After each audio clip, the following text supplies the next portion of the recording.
नमस्कार। Unique tutorial के YouTube channel में आपका बहुत बहुत स्वागत है। आज हम चर्चा करेंगे कक्षा 11 के क्लास 11th के केमिस्ट्री के पहले chapter basic concept of chemistry के बारे में। सबसे पहले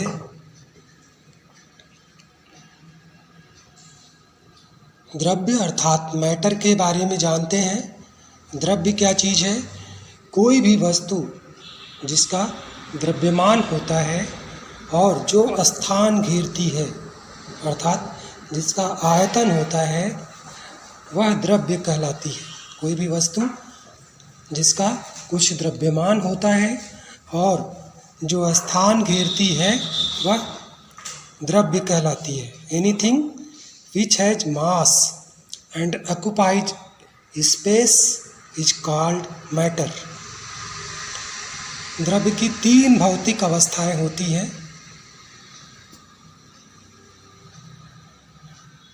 There are 3 physical states of matter। पहला सॉलिड अर्थात ठोस। ठोस में क्या होता है कि कण एक दूसरे के बहुत ही पास स्थित होते हैं। ठोस में कण एक दूसरे के बहुत ही पास स्थित होते हैं और कणों के बीच लगने वाला अंतराण्विक आकर्षण बल बहुत ही ज़्यादा होता है। यदि कण जो है बहुत ही नज़दीक होंगे तो उनके बीच अंतराण्विक बल बहुत ही ज़्यादा होता है और इस अंतराण्विक बल ज़्यादा होने के कारण ये बहुत ही गतिशील नहीं हो पाते। तो ठोस के जो अणु होते हैं, जो कण होते हैं, वो कंपन करते हैं, ज़्यादा गतिशील नहीं होते हैं। अतः ठोस का आकार एवं आयतन निश्चित होता है। Solids have definite volume and definite shape. Liquid अर्थात द्रव के अणुओं के बीच अंतराण्विक बल ठोस से कम होता है। द्रव के अणुओं के बीच जो अंतराण्विक बल होगा, पार्टिकल के बीच जो अट्रैक्शन फोर्स होगा, वो ठोस की तुलना में, सॉलिड की तुलना में कम होता है और वो पूरे द्रव में पार्टिकल मूव कर सकते हैं, गति कर सकते हैं। अतः द्रव का जो आकार है वो तो अनिश्चित होता है, परंतु लिक्विड का जो आयतन है, द्रव का आयतन निश्चित होता है। Liquids have definite volume but not the definite shape.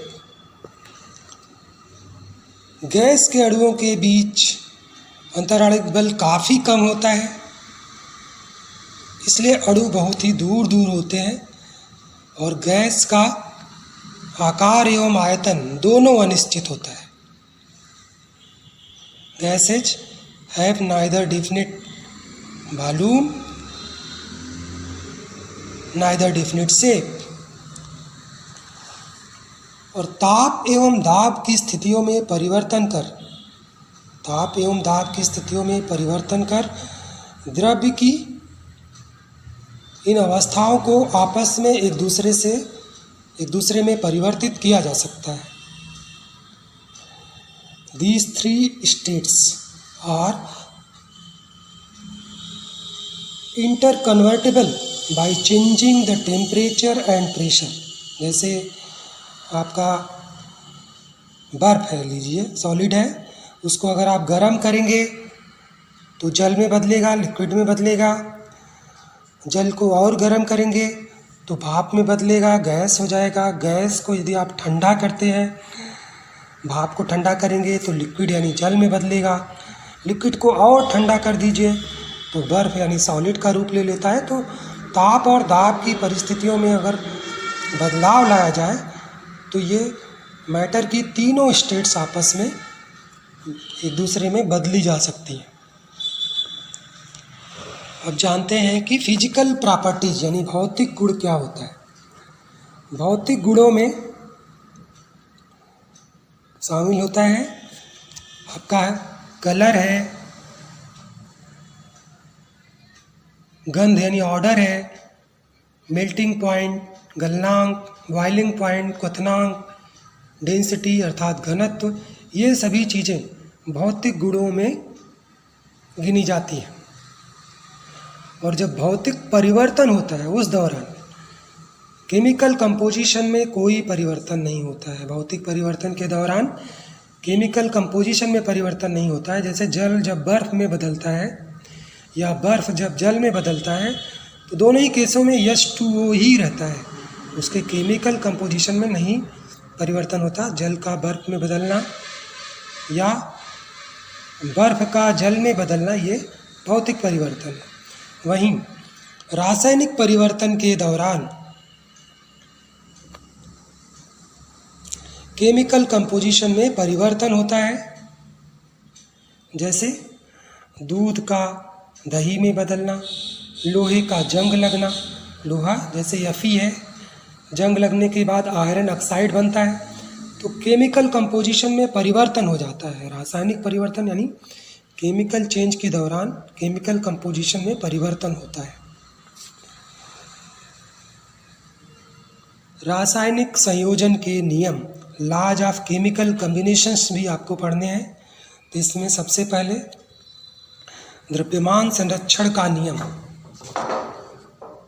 द्रव्यमान संरक्षण का नियम, laws of conservation of mass. इसमें क्या है कि द्रव्य को न तो उत्पन्न किया जा सकता है और न ही नष्ट किया जा सकता है, सिर्फ उसका रूप परिवर्तन होता है। जैसे हाइड्रोजन और ऑक्सीजन जब मिल करके जल बनाते हैं तो सिर्फ रूप परिवर्तन होता है। 2 ग्राम हाइड्रोजन और 16 ग्राम ऑक्सीजन जब मिलेंगे तो दोनों मिल करके 18 ग्राम जल बनाएंगे। तो किसी भी प्रक्रिया में matter can neither be created nor destroyed. द्रव्य को न तो उत्पन्न किया जा सकता है और न ही नष्ट किया जा सकता है, सिर्फ उसका रूप परिवर्तन होता है। यही द्रव्यमान संरक्षण का नियम, laws of conservation of mass है।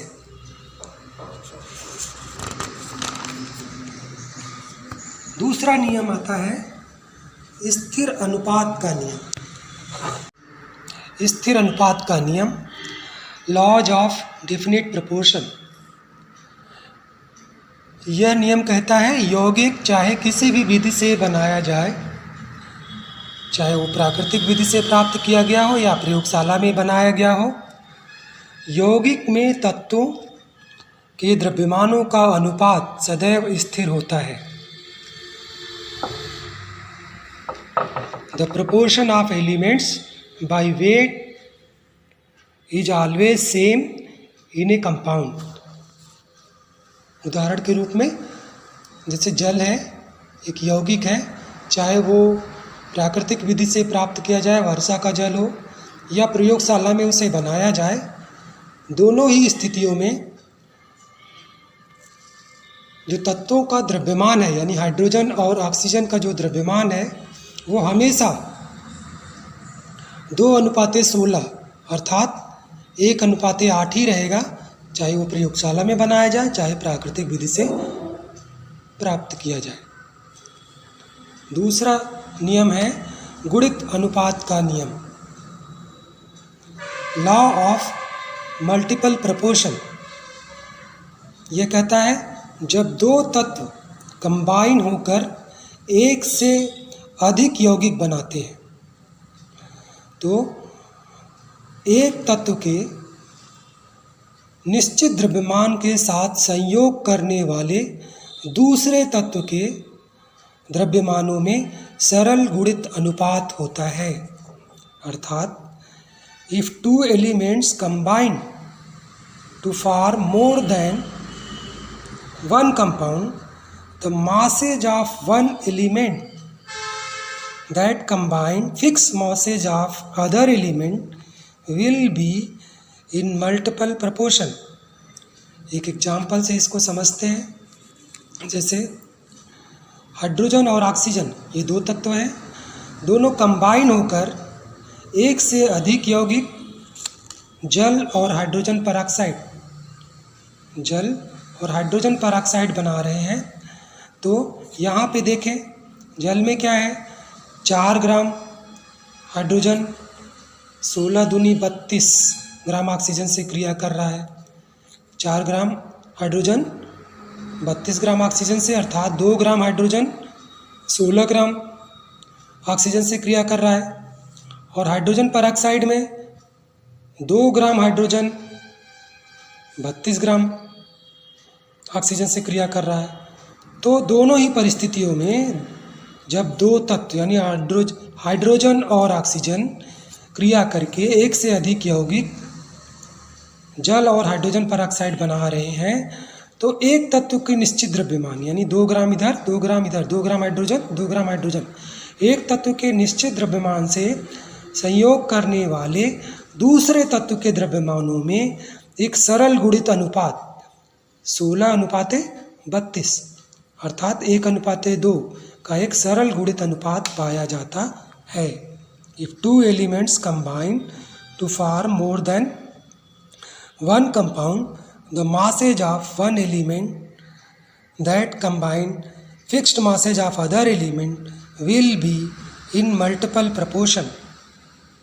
जब दो तत्व संयोजित होकर के एक से अधिक यौगिक बनाते हैं, तो एक तत्व के निश्चित द्रव्यमान के साथ संयोग करने वाले दूसरे तत्व के द्रव्यमानों में एक सरल गुणित अनुपात होता है। यही आपका लॉज ऑफ मल्टीपल प्रोपोर्शन है, गुणित अनुपात का नियम है।